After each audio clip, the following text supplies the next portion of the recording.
Springing up from the bed, our boy starts off having the biggest moment of his life because one second he's just existing. And the next he's realizing he's literally inside the game he used to know life back on Earth. 3 years ago, he woke up as some rando background character in this RPG called Heroic Legends of, a game that was supposed to be about saving people heroics and all that epic fantasy jazz. The title sounds grand as hell, but he decides that honestly none of that main plot concerns him, because that's the main player's job, not his. Our guy is just an extra, a level 1 nobody with NPC status, the expendable villager dude who appears in the intro quest where the real hero gets asked to save the townsfolk. At first he's actually impressed, thinking everyone and everything feels so real, and he can tell the game world is programmed to run smoothly as long as things follow the original story rails. So he decides to go check out what the main player looks like, the chosen one who'll supposedly rack up fame, riches, and plot armor. While he's trying to find the starting point, he overhears someone grumbling about specs and efficiency. And our bro instantly realizes something's off, because there's no specs item in this game. That's when he hears this dude declare he's going to live for himself now, for efficiency. And our boy pops in like, same bro, me too, instantly clocking that the guy is from Earth just like him. The only difference between the two of them is that the man has the absurd cheat of a real stat window, the main player privilege, while our MC is stuck as a background extra. The man, ironically, has never played this game before and is just staring at attributes like their algebra homework, completely clueless on how to build a character. That's where our boy steps in, flexing his inner nerd, telling him that if he's aiming for mage, he has to pump intelligence, and reminding him there's a crucial skill book coming in the next chapter so he absolutely cannot miss it. Our MC proudly explains that he knows this game better than his own life. He went down every route, saw every ending, explored every hidden piece until Heroic Legends of became his whole personality. He calls himself not just a player but a titanium core degenerate gamer, the kind of guy who can min-max a route in his sleep. He smirks, knowing the information he can feed this clueless main player is basically a built-in cheat engine and will give him an insane advantage. Just then a monster tries to backdoor our bro, and instantly gets shut down by the main player with his op stats. The man asks if our bro is okay, and our boy says he's fine thanks to him, trying to play cool even when he's shaking. As an extra NPC, there's a hard limit to what our guy can do physically. But with his meta knowledge and the bastard stats as the main player, they still end up making a pretty busted team together. They would rescue people, clear quests, and our MC believes that if they keep this up, they'll save countless lives, prevent the world from being destroyed, and eventually find a way back to Earth. Drinking his potion, he says that the only problem, and it's a serious one in his mind, is that every time he looks around, he's only surrounded by dudes. The original game was supposed to have fantasy, action, and romance, with several attractive heroines who could join as teammates and love interests. But in this world, the guy never dates any of them, never builds proper romance routes. He only recruits the girls when absolutely necessary and treats them like temporary party tools. Before our boy knows it, every semi-permanent teammate that sticks around is another sweaty guy, turning their party into a full-on sausage. He gets that they're all talented and important for survival, but he still sighs internally, wondering why the hell the team has to be stacked with so many musty dudes when there were perfectly good girls coded into this universe. Looking back, he realizes he should spotted the red flags earlier. The granddaughter of the Grand Sword Master, who was supposed to make it to the academy entrance, randomly got killed on the way before she could shine.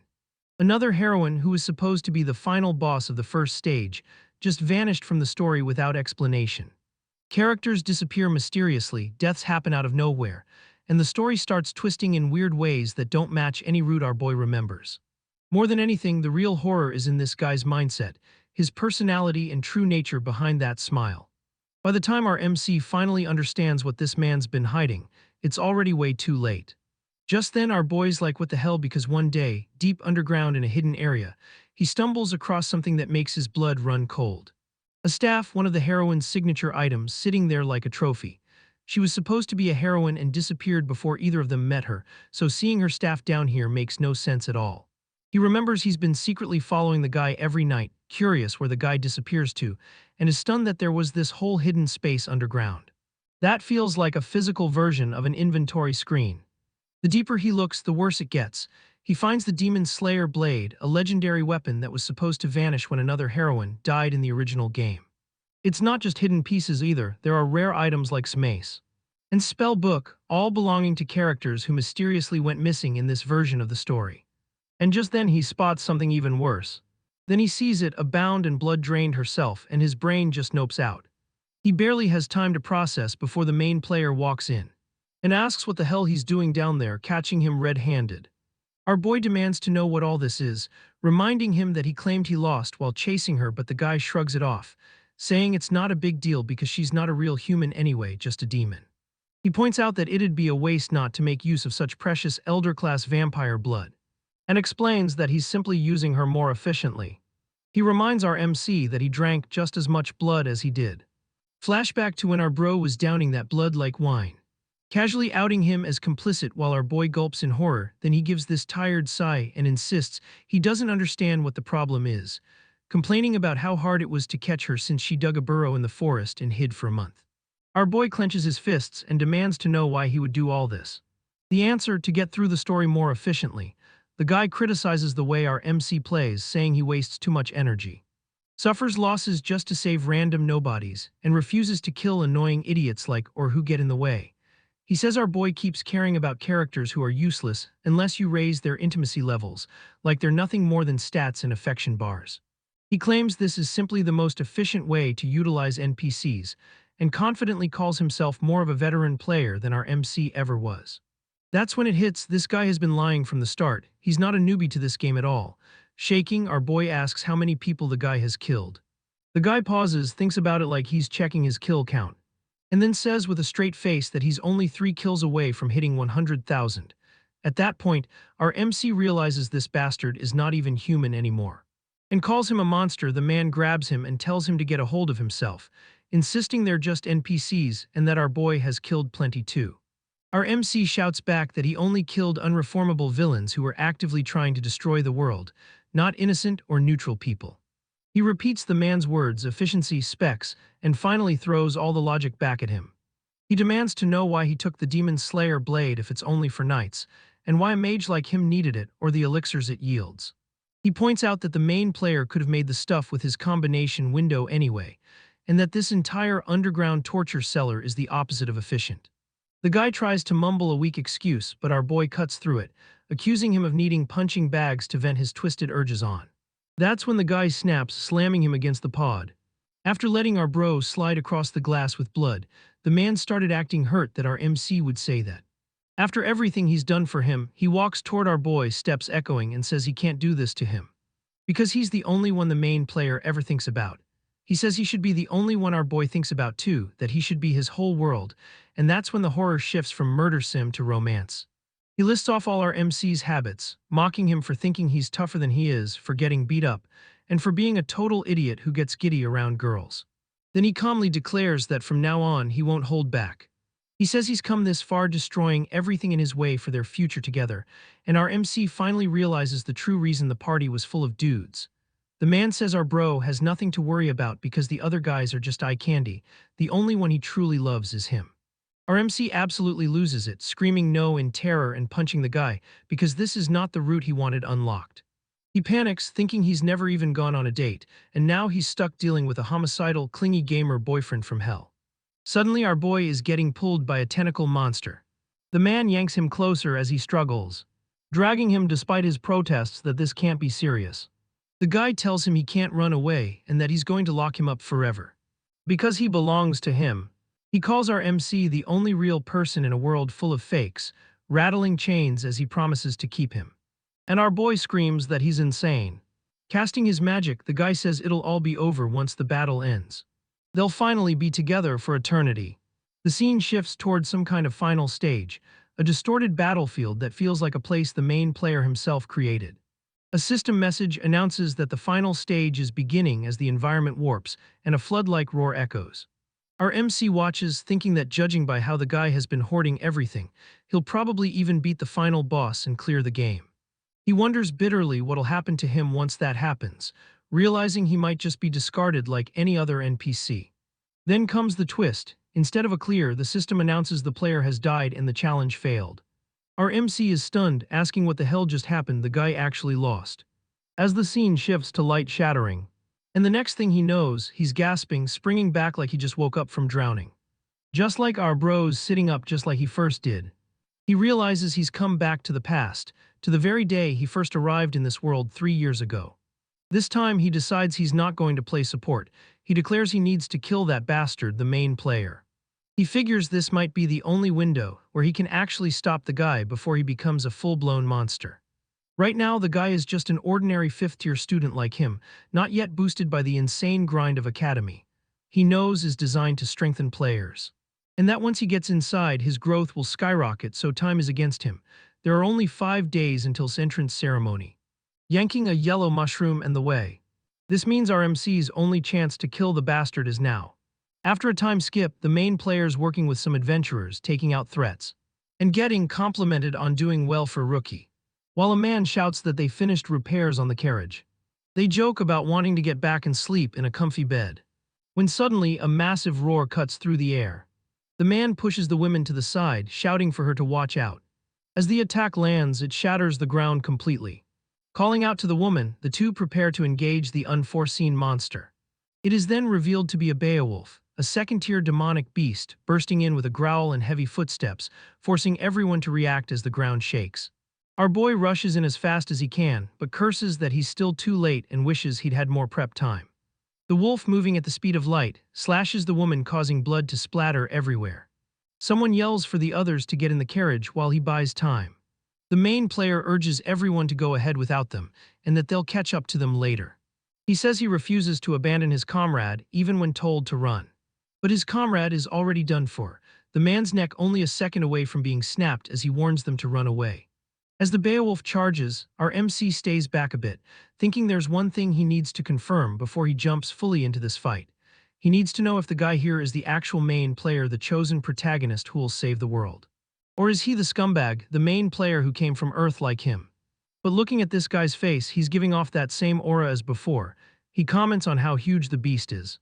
The monster comes in huge and terrifying, preparing to savor his meal. And just when it looks like it'll crush someone, another figure jumps in. Someone shouts at everyone to get down. As a sword clashes against the beast with a clang, deflecting its attack. The woman was surprised at the monster's speed, able to block her oncoming attack. Jumping back from the recoil, she tells the main player to stand back, because she'll handle the beast. The girl who steps forward is the second eldest daughter of the House of Aiden, wielder of the Demon Slayer blade, one of the 6 supreme blades and a big deal potential party member. Reaching for his knife with an ominous aura around it, the man says that he was worried. But not worried about her, no. He was worried he might miss this moment to kill the girl as he slashes her with the knife. Our bro watches, spotting him and confirming from his reaction and vibe that yep, it's him, the same bastard. Startled, the girl questions why the man was trying to attack his savior. He gives the "oh my hand slipped" bullshit, his hand conveniently moving at the perfect time to slice the girl while pretending it was just nerves. The Beowulf roars again, launching to attack the girl. And our MC remembers that if the girl dies in this quest, the player gets her Demon Slayer blade and can later recruit her Sword Master sister, an even stronger character. The bastard notices that poison alone wasn't enough to take her out and thinks it makes sense. She's not a minor NPC but a major one, so she won't die that easily.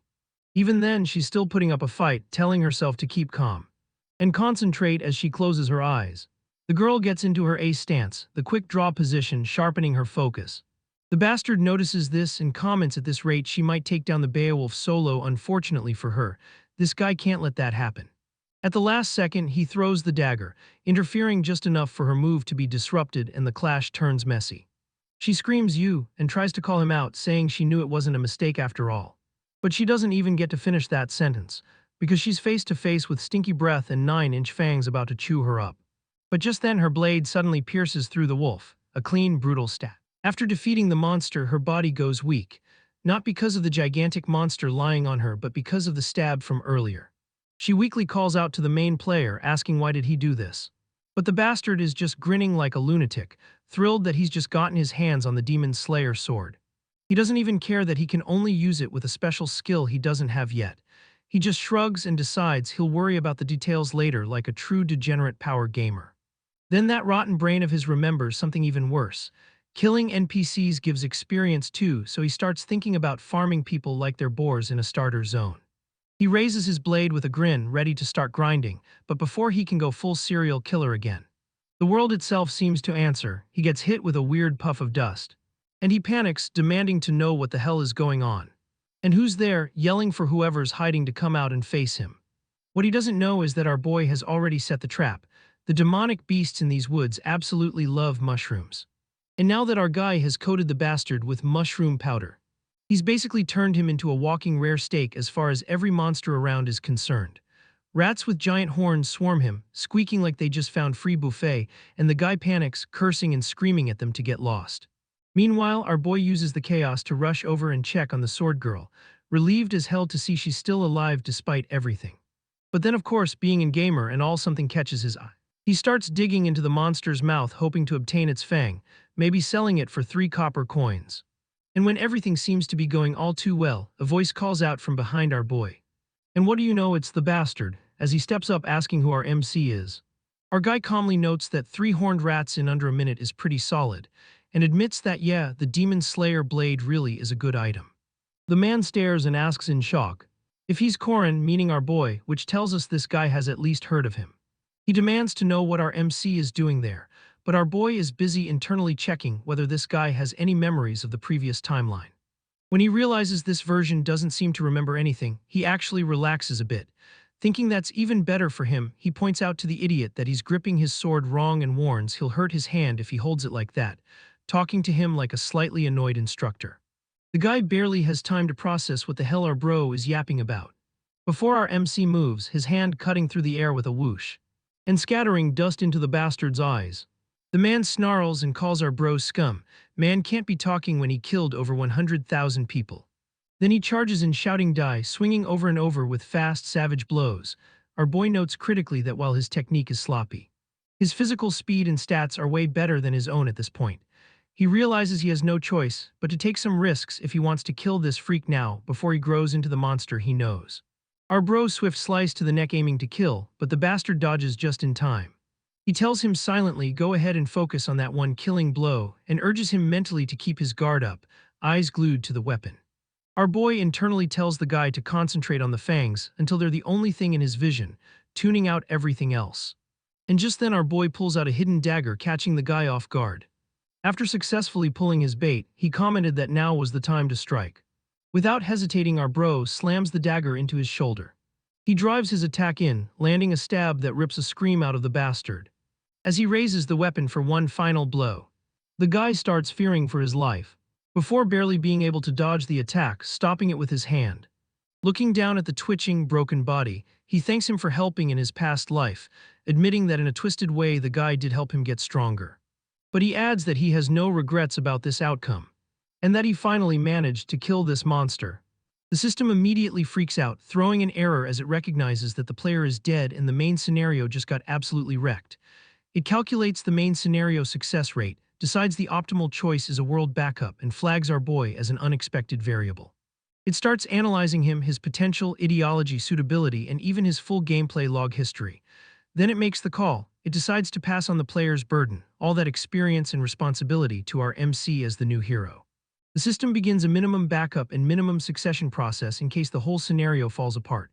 A new status appears. Succession of sub-player initiated. His profile shifts, still level 1 on paper, still flagged as non-player character, but now tagged as an AAA class knight, the continued successor, a sub-player. The words AAA class knight and continued successor flash across his view, and his heart hammers as he realizes what this means.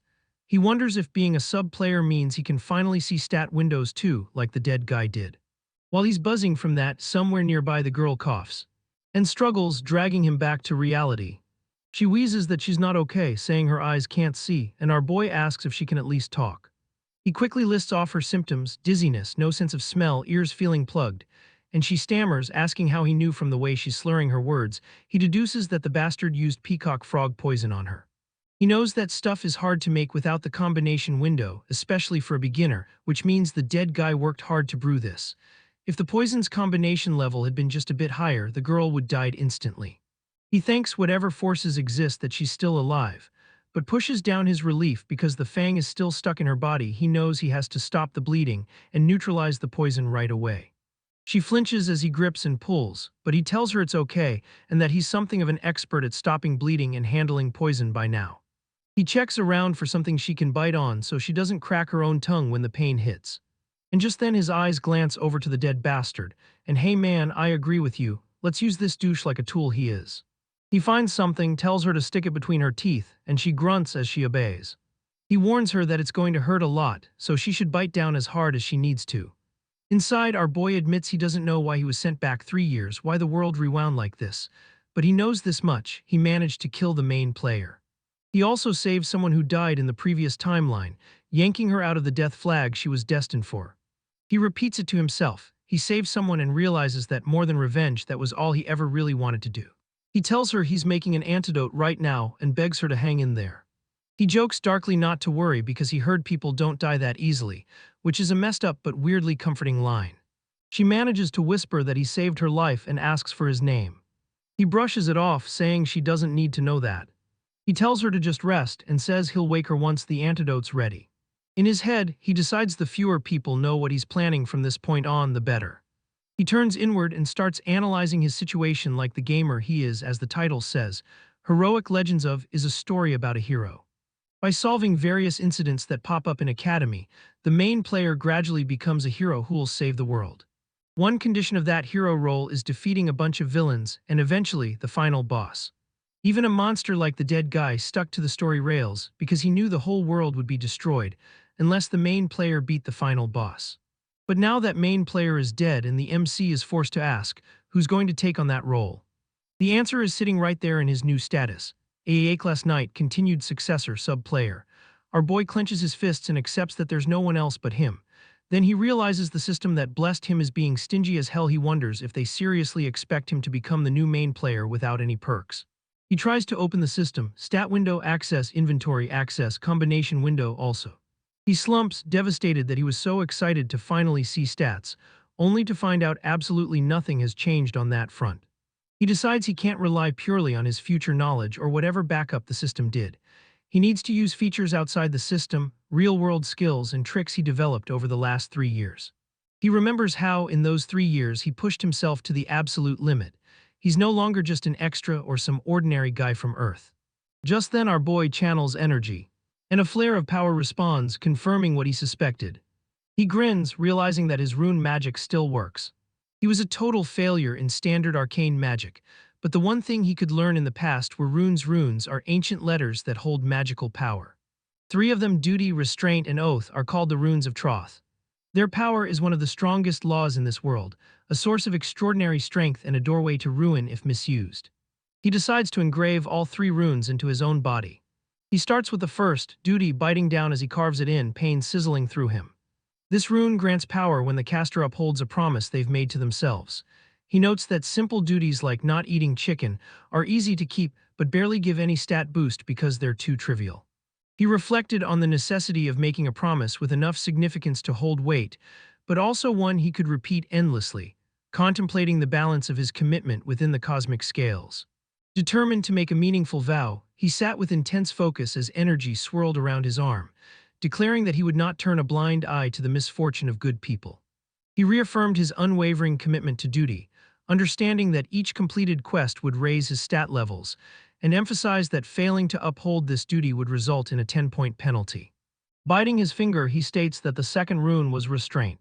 He reflected on the spiritual realm, noting that in this world, everyone possesses a third eye, and that intangible beings like ghosts and nature spirits exist everywhere amidst a cosmic backdrop. He explained that spiritual beings can only interact when mutual perception is achieved, and they cannot wield any power against the unconscious or those lacking the third eye. The system noted that breaking the restraint would lead to a significant increase in damage from all opponents, and since the restraint had now been established, the accuracy rate towards spiritual beings was 0, while it was increased by 50% against physical beings. He realized that the penalty once preventing him from interacting with spiritual beings had now become a shield capable of protecting him against all spirits in the world. He activated the last rune, Oath, on his arm, understanding that it functioned as a backup system requiring him to take an enormous risk. He comments that's why him and that dead guy never used this in their previous lives. Despite leveraging every resource from the game system, he reflected on how even this guy failed to secure victory in the final battle, revealing a sense of resigned disappointment. The protagonist, standing resolute with glowing symbols on his chest, made a pivotal oath by declaring that he would save the world, embodying his unwavering determination. The system then declared that the runes of Troth will not be applied to our bro. As the energy channeled into his very being, it declared that if this oath was to be broken, it would result in the MC's death. The scene shifts to someone opening their eyes. We then see the injured girl from earlier now lying down in a bed. We see she springs up from the bed with a gasp now somewhere else. The nurse asks how she's feeling. She looks around, confused, asking where she is as the nurse tells her they're in city's emergency hospital. She asks about the person who brought her there, clearly wanting to see her savior. The staff says he just left. She panics, saying just now, and tries to get up despite being told she shouldn't move yet. She brushes off their concern and demands her belongings. Just then among her things, she sees a belt, and she wonders if this belonged to her savior. She grabs the belt that still has some blood on it, clearly linked to our boy, and realizes it might belong to the one who saved her. They tell her she should stick to porridge for now when she asks about food, and this queen is out here asking about honey bomb candies instead. Meanwhile, on our boy's side, 4 days pass since that tutorial quest with the Beowulf. Today is Academy's entrance ceremony. He checks what he needs to get in his advanced student ID and rummages through his belongings. He finds something he doesn't remember packing, a letter. Curious, he opens it and reads. It's from his parents, saying how proud they are of him and how they hope he joins the ranks of the great guardians someday. They say they want him to become a protector of many people. He sighs, wondering when they slipped the letter into his things. He reflects that the true owner of his body was just an ordinary guy with no special talents. But he had a loving family. When our boy first woke up in this body and struggled to adjust, they still embraced him as family. Later, he steps off a train into, watching the swarm of students and tracks and thinking this is the academy at the heart of everything. Someone calls all first years over and asks them to gather. A chirpy student asks if he's a first year too, commenting that he's really tall and probably has to eat a lot to maintain that body. The friendly girl offers him a potato like it's a sacred snack, which is wild but kind of wholesome. As they move towards the academy, the girl points at buildings, saying that's the creation building where the magic majors do their research. Our boy clocks someone important, the blue-hair girl, a second-year and first-year mage with huge potential. They pass the training room too, where you can borrow rare weapons, and the potato girl is hyping it up like an in-game armory. But our MC knows the darker meta. As on Earth, life here isn't predictable and tragedies hit out of nowhere. The blue-hair girl, with all her potential, is an abyss of despair waiting to unfold. Because she's destined to become the final boss of the first chapter. The chipper girl tells everyone to make sure they grab a potato and a sweet potato before leaving, like this academy runs on carbs. She waves goodbye and the crowd disperses. The scene shifts to inside the common building as many students gather. Later, the common building undergoes a space expansion spell, the interior morphing as magic hums through the air. Students murmur in confusion, some asking if they're the only ones who can't see what's happening clearly. A loud voice tells them not to panic and calls them helpless rookies, announcing that they are now all students. He scolds them for being so alarmed by a trivial spell, flexing his back-in-my-day energy. Our boy recognizes the voice. It's old man Harem, the same guy who always treats the place like a military boot camp. Our bro launches into the usual speech. Humans have fought demons since the beginning of history, and those who can wield aura and magic are the best defense. Academy is where such fighters are trained. Then a new guy introduces himself, professor from the night department, in charge of today's entrance ceremony. He says he knows everyone here wants to be knights or mages and got in with certificates and all that, but he also says he can't stand the sight of posers strutting around, so he wants to see what they've really got. Light flashes and evaluation windows suddenly appear in front of the students. Our boy's stats come up: aura rank 680 low, magic rank 120 very low, special trait 0 very low, total 6 tier very low. Overall, the trashiest inside this academy. He already expected this, but seeing it spelled out is still depressingly rough. The professor explains that what they see is their total evaluation rank and tells them to move to the signboard matching their rank. Our MC notes there are about 400 students and realizes that puts him in the bottom 1%. He gets a little good luck energy from the professor, and you can tell even he's cringing at how bad his sheet looks. Meanwhile, professors murmur that there are a lot of gems among the new batch this year. They add that second and first-tier students don't even need evaluation and should wait until the others finish, highlighting just how far our boy has to climb. The academy bigwigs start name-dropping the monsters of the freshman list: the sword master's granddaughter, the forest druid girl, the mercenary guy, the golem nerd. And then the only first-tier freak among them all, the so-called soaring fiend, who already has professors doubting the director's sanity for letting her in. One professor grumbles that there's no point even testing 6 tiers and says even the 5th tiers are trash, muttering they should just toss the weaklings out. Until another staff member reminds him the director wants everyone to have an equal shot and invites him to complain to the director's face if he's feeling brave. He backs down instantly, grabs the device, and starts the practical assessment. Cutting back to our boy, and weapon crate slams down in front of him like a Call of Duty supply crate. A message explains that in 30 seconds they'll be swarmed by demonic beasts and have to defeat them as best they can, just like in the game. Blank space, escalating monsters, and no breaks. Our boy notes the system is as blunt and cold as ever and starts planning. With the countdown ticking, he thinks about what most 5th and 6th tiers will do. Panic, rummage around, and grab whatever weapon looks cool, almost always a sword. He knows because in his previous life's rank test, that's exactly what he did. Just then we see short hounds, 5th-tier demonic beasts burst out snarling. He admits swords are cool but remembers the old saying. It takes 100 days to master a spear, 1,000 for a blade, and 10,000 for a sword. So he reaches for what's easiest to abuse, the spear. The beast gets one-shotted in the head by the spear, leaving his hound friend to look in shock, thinking, why the hell did I get put in this place? But before he has time to process that, another spear is coming, but this time it's for his head. But our boy just grins. He tells them he's got loads of experience with their kind. Pulling his weapon free, he finishes the wave in about 12 seconds and casually notes his time like he's speedrunning a Minecraft SMP server. In his past life, he was eliminated because he couldn't even take down these basic short hounds, but this time he vows it'll be different.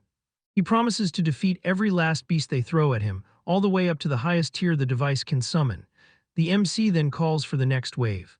But just then he starts getting confused when nothing appears, blaming the system.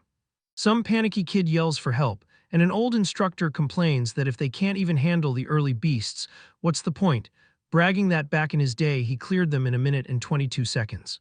He declares that with how bad the 5th tiers are, he won't even bother with the 6ths, until something catches his eye. He suddenly sees our boy's name, Korin, 6th tier, is sitting there yawning like he's bored, making him wonder if the device bugged out. Inside the space, our boy is wondering the same thing from the opposite angle. Why aren't the next monsters spawning? Until they do, but he complains that it's the same monster he just defeated. He observed the scene with a critical eye and remarked that they had their first victor, noting the time it took and implying that the performance was somewhat predictable. He appeared surprised and contemplative as he reflected on the rapid destruction by the 3rd tiers, noting that they would have taken down the enemies in just 2 to 3 minutes, and he was curious about the capabilities of the higher tiers, specifically the 5th and 6th.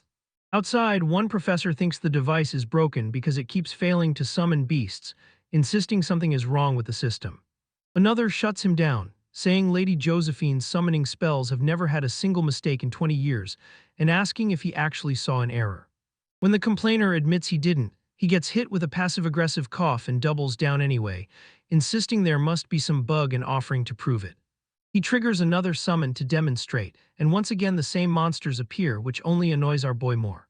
He grumbles that the same tier keeps showing up and thinks he's being treated like some dog in training.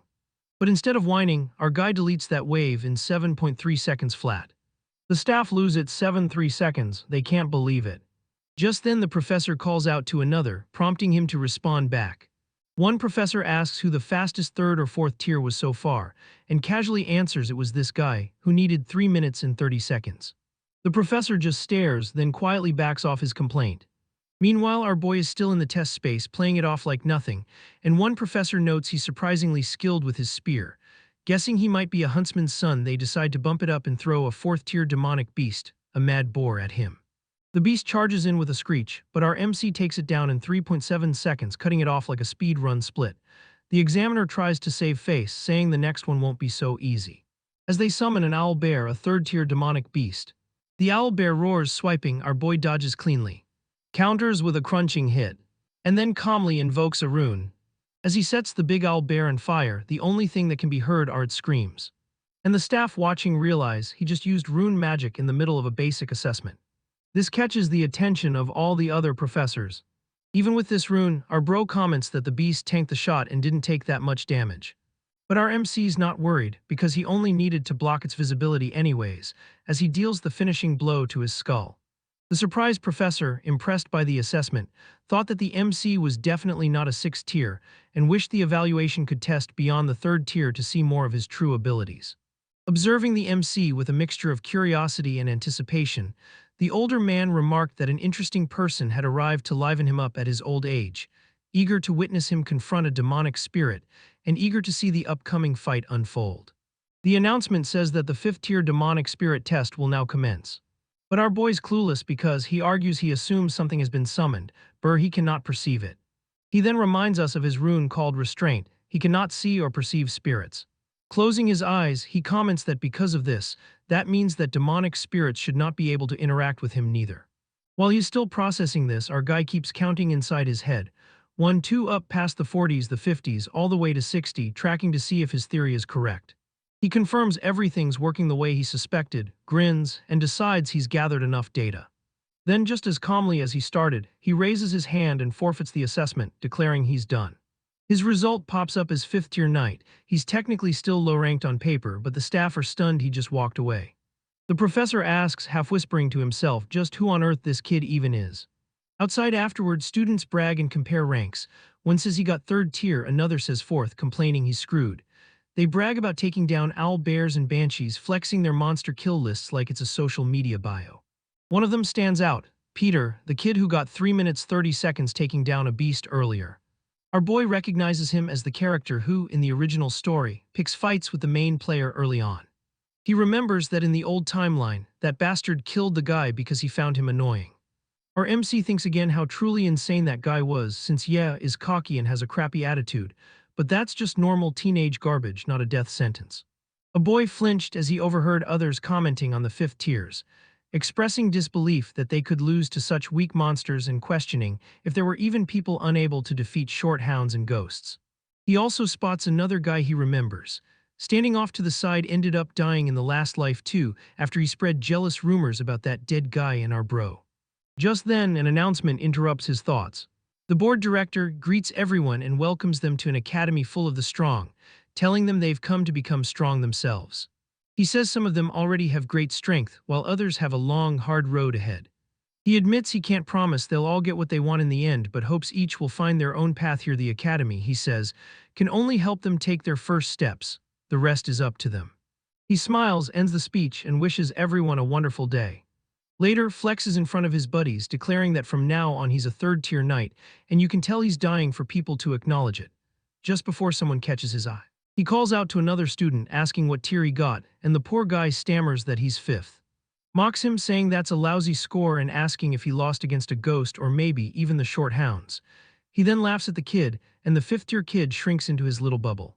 That's when our boy steps in, calling out to them with a casual, "Hey guys," turns confused and asks who the hell he is. Instead of starting a fight, our MC swings the conversation, complimenting his tattoos and saying whoever did them must be a pro. He notes they're flawless even up close and mentions the one on the back of his neck that marks his blood type for transfusions if he gets hurt, praising him like he's well prepared. He's caught off guard, flustered, and admits our boy has a good eye, telling him his mom did them all since she's a tattooist. He explains that she usually specializes in clean, but he asked her for an old-school style just for him.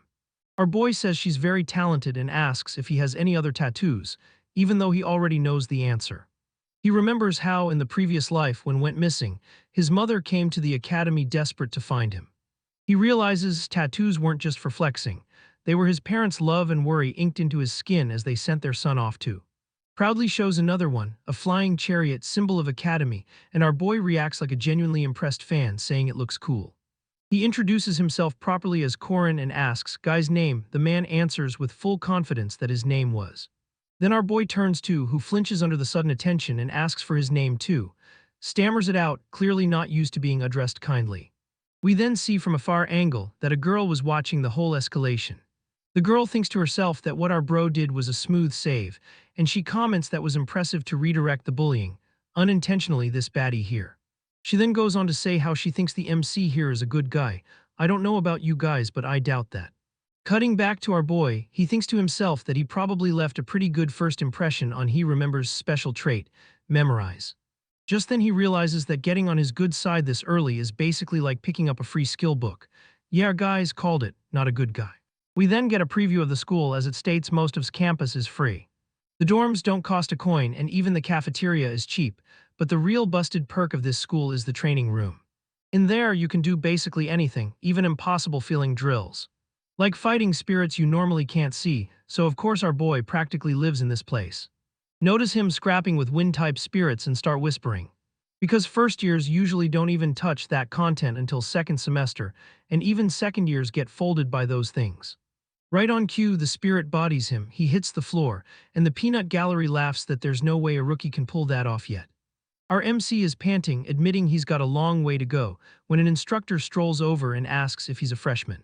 He stands up straight, greets him politely, and says he came to practice his spear technique, so the instructor asks why he's picking fights with spirits on top of that. The instructor asks if he really thinks he can win. Our boy just says he's going to, no matter what. He internally panics, wondering if he messed something up in his entrance exam to get this much personal attention. Instead, the instructor laughs, calls the spirit a fine opponent, and straight up hands him 10 meal tickets like they're buff potions, saying to come find him when he wins so he can be the first to congratulate him.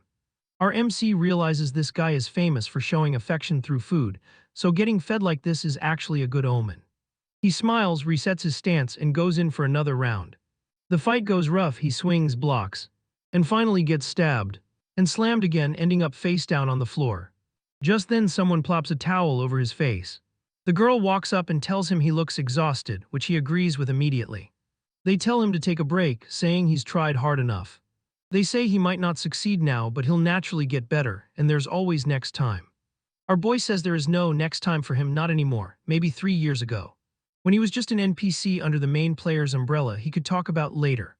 Back then, he could access the main player's system window, lean on the guy's potions and skill books from the combination system, and cheese runs with meta knowledge.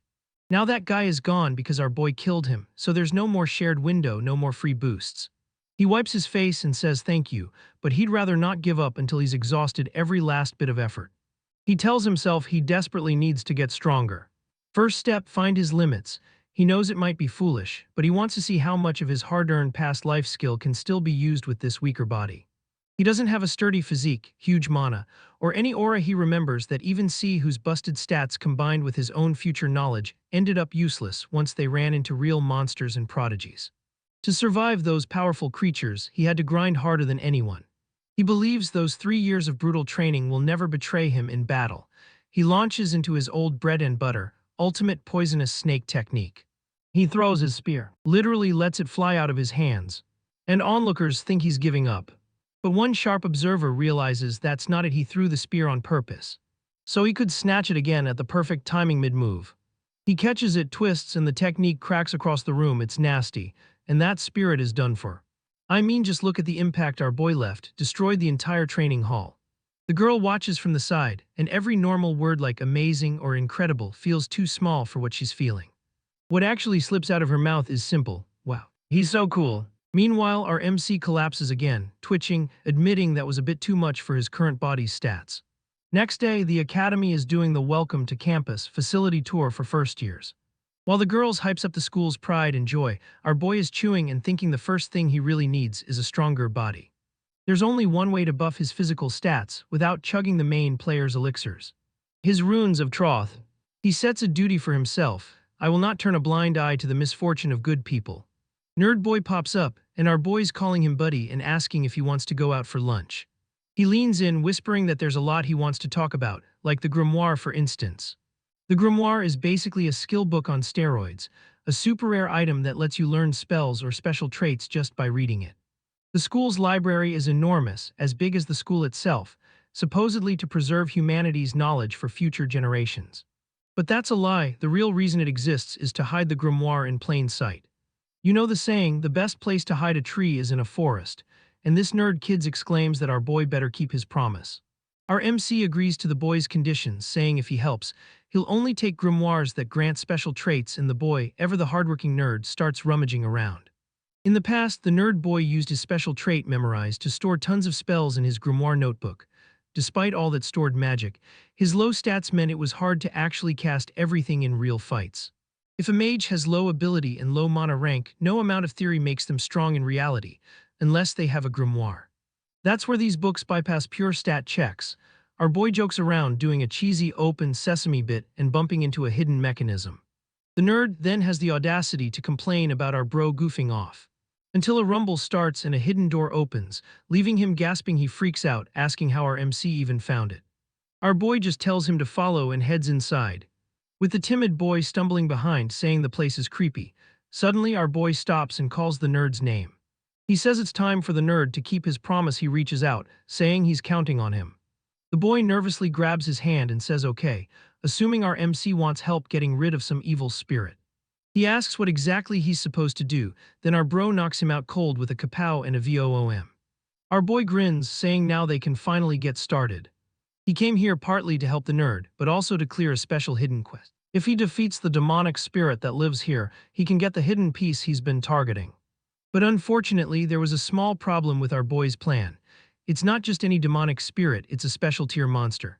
The only catch is that this quest is designed to be basically unbeatable.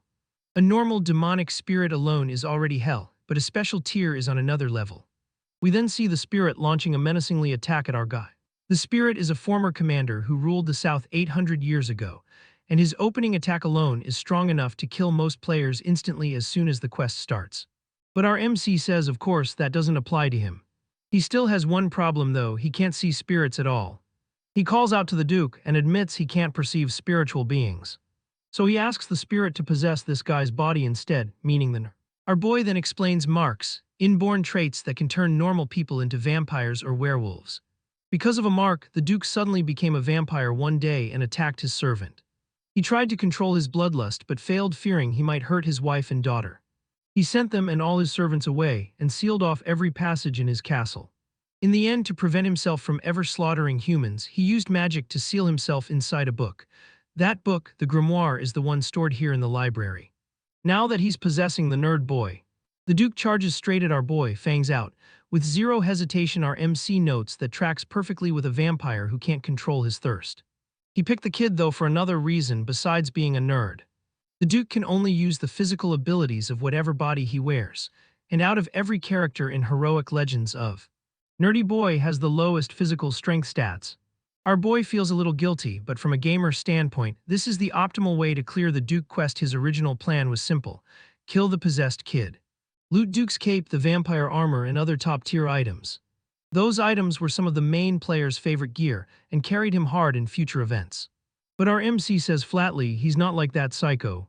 Instead of stabbing, he asks the spirit if he's curious about his wife and his daughter, which shocks the spirit. He says he can tell him what happened to them after he sealed himself away. He talks with the Duke's spirit, telling him how his wife lived and died after leaving the castle. He tells him how his daughter became an incredible adventurer who traveled all over the world. He didn't want to do things the main player's way this time. As Corin, someone who knows what a loving family feels like in this world. He wanted this poor spirit to have a proper ending to his life. The spirit thanks him for telling him about his family and apologizes for attacking without warning. Our boy says it's fine, that the Duke didn't even graze him, and jokes that the nerd's punches are way too weak to hurt him anyway. They keep talking until it's finally time for the Duke to move on. When he passes, our MC receives the rewards: soul dust from a special tier demonic spirit, and the grimoire containing the Duke's soul. He gains a new special trait: the determined warrior's regeneration. The description says that just like that warrior never lost the will to fight, he too will heal endlessly as long as the flame of determination burns in his heart. This was the main player's special trait in the original timeline. Our MC notes he never actually saw how fast it works because that slimeball never really got hurt. The nerd wakes up groaning, and our boy tells him to take it easy because he'd been possessed until just now. Then he hands him something. The guy realizes it's the grimoire and freaks out. The last reason our MC brought the nerd here was that he wanted hardworking guys like him to be rewarded at least once in their lives. The system lists the quest: duty completed, Duke, difficulty B, reward 80 points spread equally across all stats. He's stunned. 80 points is the same as leveling up 16 times, since each level normally gives 5 stat points. He didn't get a level up notification, so all 80 points came purely from clearing this quest at level 1. He wonders if the game is compensating him with extra points because he can't choose individual stats himself, though it's still weird to get this much exp from one hidden quest. Back at the training room, the girl is passing out potatoes again and everyone's happily taking them. She spots our MC and asks if he's going to practice against spirits again, which he responds with a resounding yes, saying she believes in him and will cheer him on. Other students tell her there's no way a first-year can beat a fifth-tier spirit.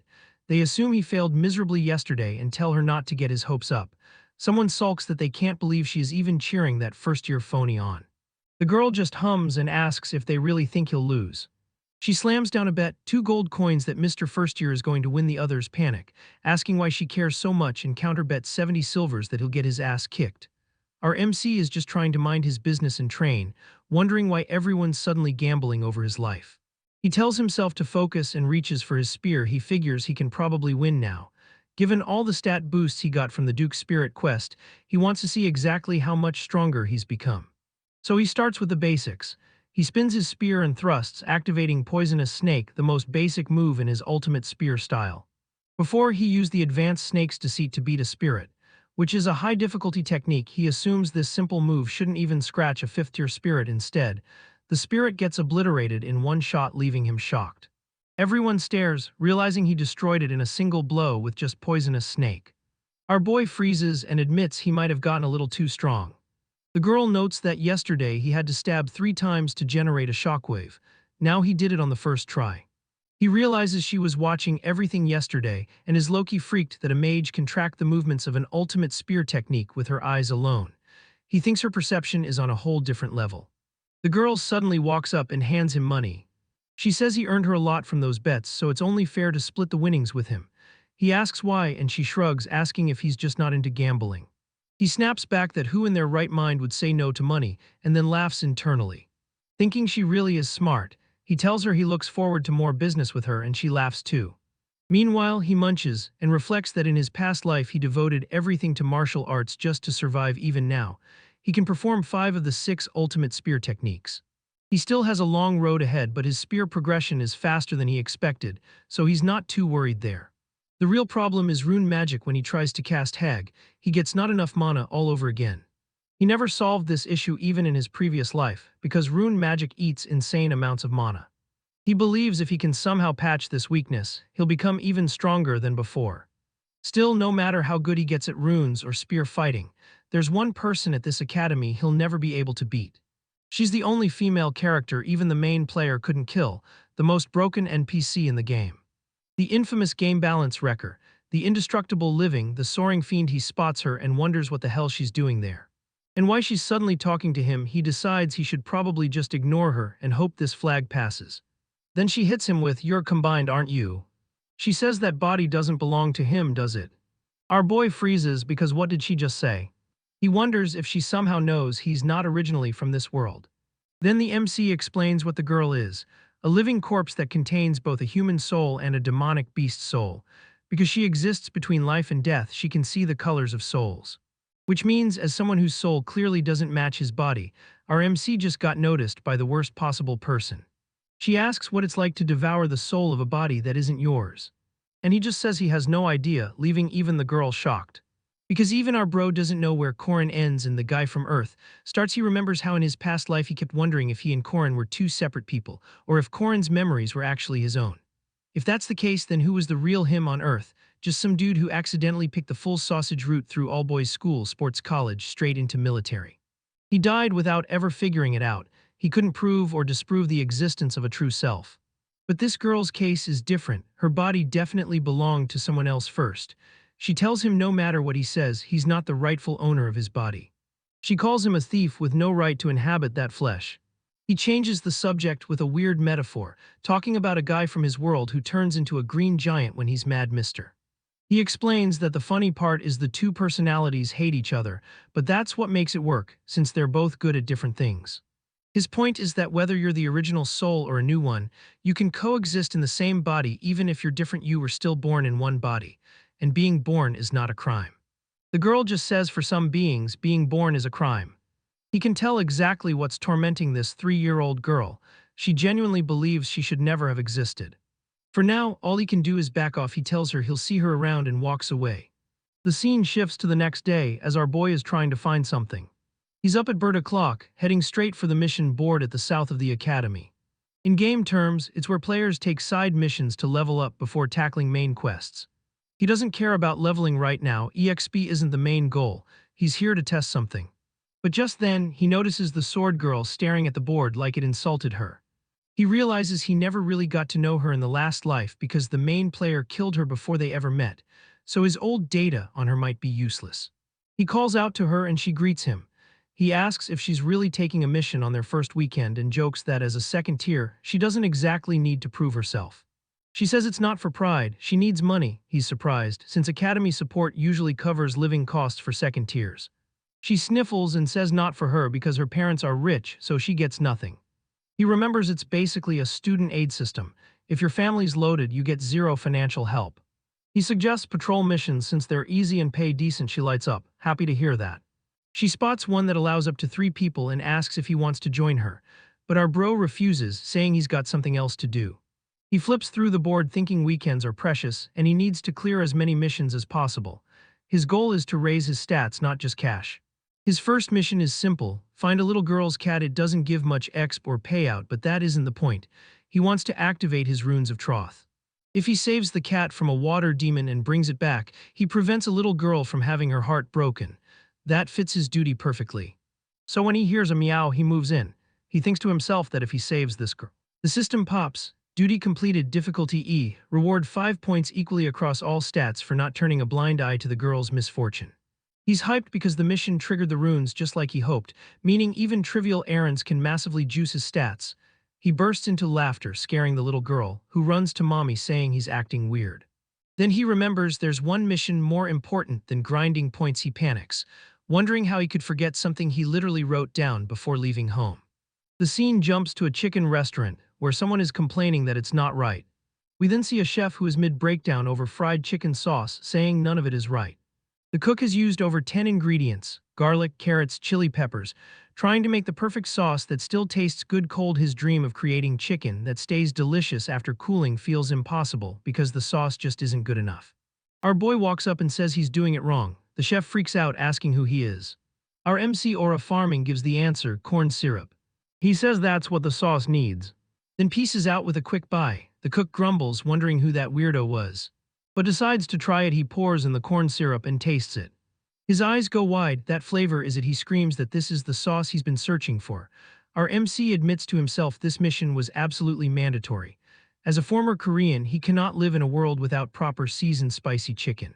Then he notices the runes activating again, even though he only helped out of pure self-interest for good chicken.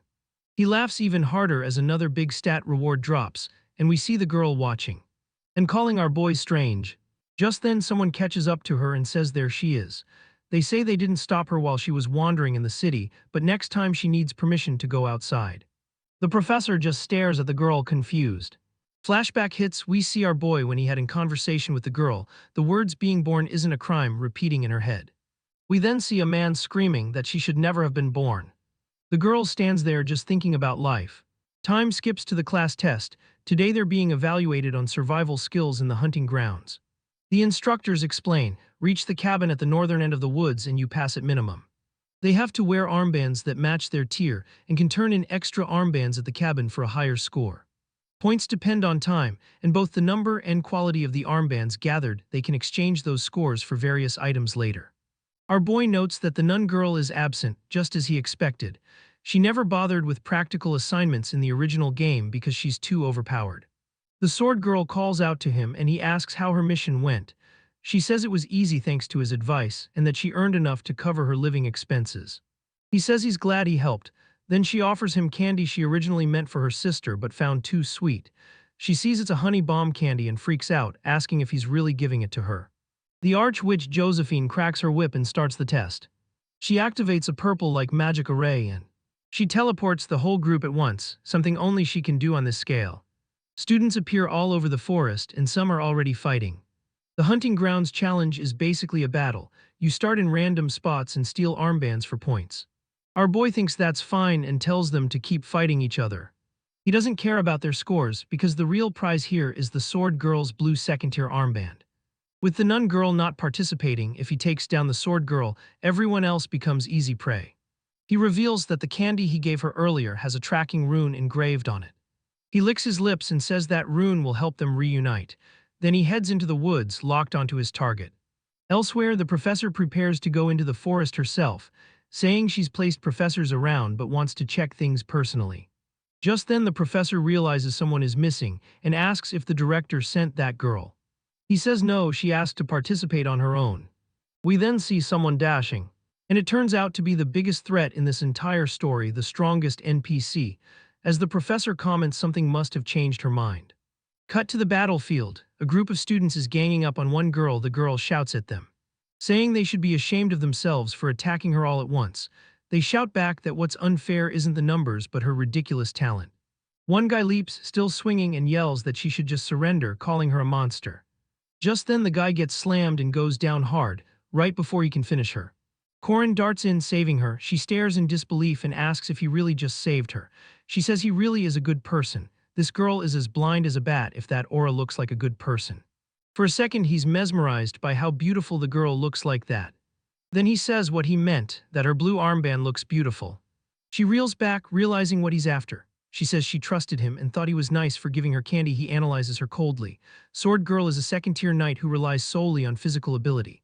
She probably hasn't unlocked her special trait, the watching eye, yet his read is that her individual combat ability is average among other second tiers. Which means she's strong but not unreachable. He tells her she can still be a good person. She just has to hand over her armband. In reality, she's still in the top 1% of fighters despite not matching her prodigy older sister. I mean, she did just wipe a squad of 7th, 3rd, and 4th tier students by herself. So she didn't doubt that she could easily beat a supposed 5th tier knight like him. That confidence lasted right up until about 30 seconds ago. Now they're crossing blades and she's shocked at how strong he really is. She can barely keep up with his close-range sword wrestling and long-range spear thrusts. She realizes his defense isn't perfect though and notices a slight rhythm shift between his thrusting and slashing. She plans to wait for that small interval and counter. She lunges in, shouting, but our bro here just smirks and tells her she relied too much on talent and didn't practice enough. He shifts into one of the 6 ultimate spear techniques, revolving yank plunge. First, he slides her attack off to the side. Then he pushes down on her weapon. This of course catches the poor girl off guard. Man, I feel bad for what's about to happen.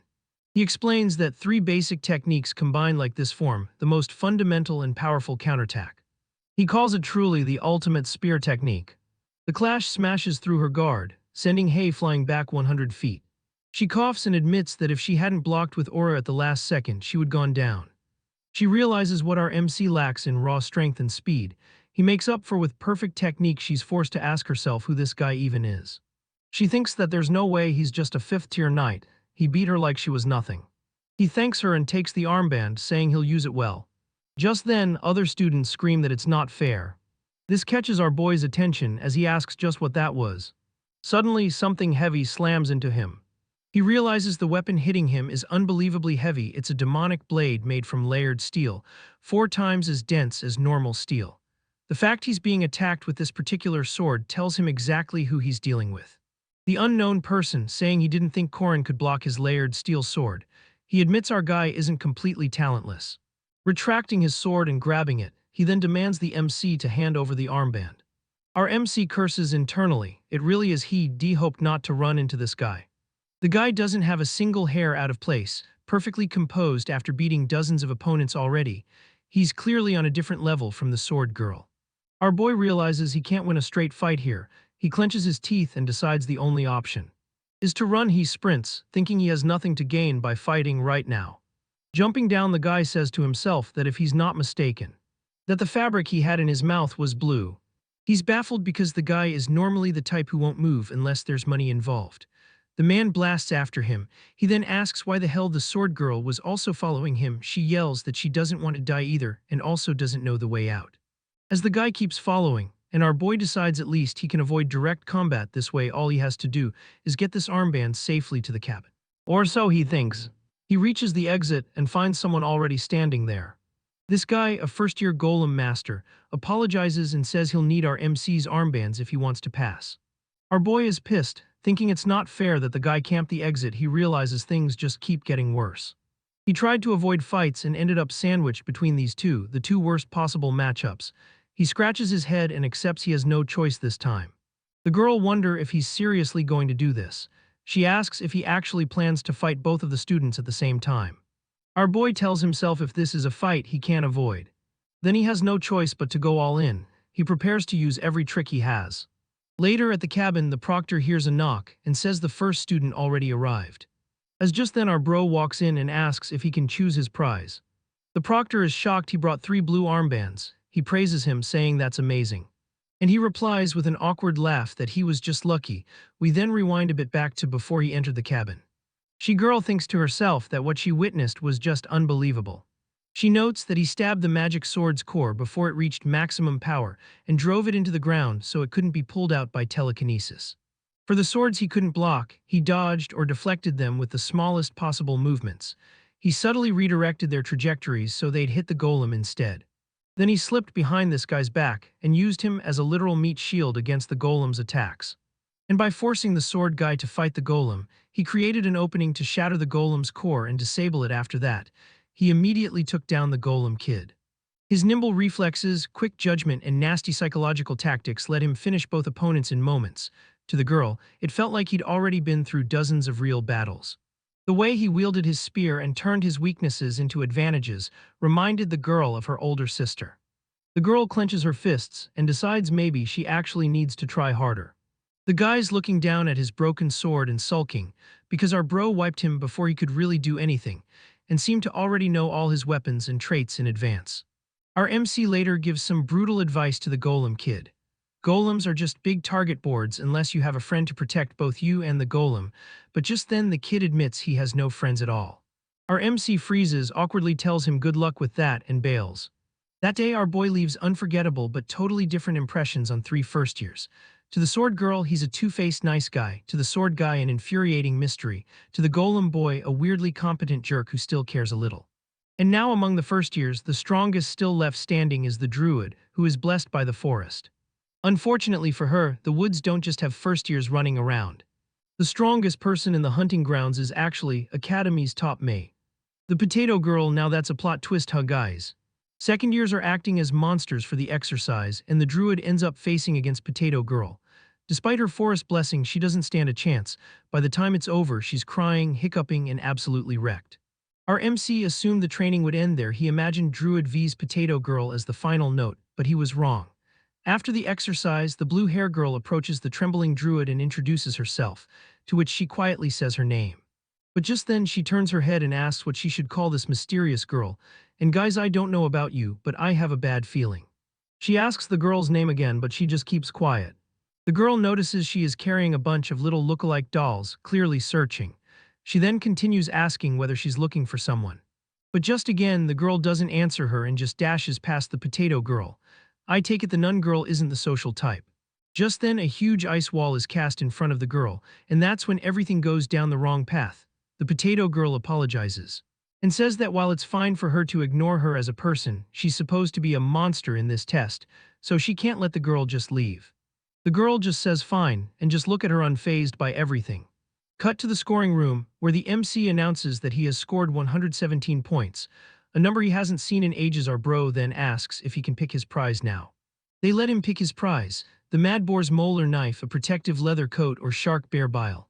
Normally the shark bear bile is the clear best pick, but our MC has something else in mind. He points at the mandrake seed and says he'll take that. The staff are impressed. He picked the seed and tell him he has a good eye. He has 17 points left and thinks about what to do with them. He ends up buying plant fertilizer for 6 points and earplugs for 10. Calling it a proper shopping spree, he reflects he's played this event dozens of times, but this is the first time everything has gone so smoothly. It's also the first time he's seen those two actually pass the test outside. Muscle Man and Nerd Boy are hyped about their own results. One got 15 points and proudly calls himself second place, the other boasts about having 19 to spend. The MC notes they made a great team, and the Muscle Man says it was a cakewalk, and suggests hitting the training room after dinner. Our boy asks if they have enough energy to train. Could they help him look for a golem core instead? And this leaves the golem boy surprised. And our guy steps in, saying they know it matters to him and that they'll help him find it, but the guy insists he doesn't need help. But our MC tells him sure you don't and says next time just say thanks. He remembers working with Golem Boy a lot in his previous life. Golems are clutch as tanks and damage dealers in big battles. He figures this training is almost over. But just then, while walking, he spots the druid. The girl is deceased by the looks of it. Our MC immediately says that can't be right. He limps toward the scene. Furious at the idea, the professors let a student get this injured, and scolding the potato for not going easier on her. Before anyone can answer, the ground rumbles. The druid stammers that they need to run because something's wrong with the potato girl. See guys, I called this. The MC then lays out who Potato Girl really is. Born with an innate ability to decode spells and blessed with massive mana, she's basically achievement incarnate. Her talent makes her the natural successor to Arch-Witch Josephine. She's a true prodigy. For her, the hunting grounds is just a game where she tweaks the difficulty to help first years grow. She treats it like a sandbox, but now she's panting, trying to analyze this new threat. We see the nun girl giving a beating to the other as she leaps into the air, preparing an attack. But the Potato Girl is standing 10 toes down. She casts her icicle magic, shooting ice towards her enemy. But that does little to nothing, as the girl fans it away like it's nothing. Basic magic attacks bounce off uselessly. She realizes she needs stronger spells and starts using advanced magic, even though she promised the professor she'd stick to basic and intermediate. The truth is she had already fired off several high-tier spells just to hold the line. She might not want to admit it, but she's currently fighting with everything she has. Her attacks land with loud clinks that shatter and smear across Potato Girl's body. It's like trying to damage a natural disaster. As the girl begs for her to stay away, what stands in front of her isn't a knight or mage or game content anymore. It's pure calamity in human skin. She backs away, terrified, begging the girl not to come any closer, but she advances step by step, and she screams for her to stay away just as it looks like she's about to unleash a strong magic attack. The professor cuts in. She appears and says, "That's enough, stop." She then goes to the injured girl and asks if she's all right. Clearly not. I mean, this girl now suffers from PTSD. She insists she's fine, but then collapses on the floor, and the professor just looks back, not even saying anything. The MC sums it up. That day's hunting grounds practice ended with several surprises. First, the top score went to fifth-tier nobody, our MC. Second, there was a clash between Nun Girl, the ace of the first years, and Potato Girl, the ace of the second years. For a moment, our MC thought she was about to transform into the first chapter's boss right then and there. Since she didn't, he concludes the main storyline hasn't derailed yet.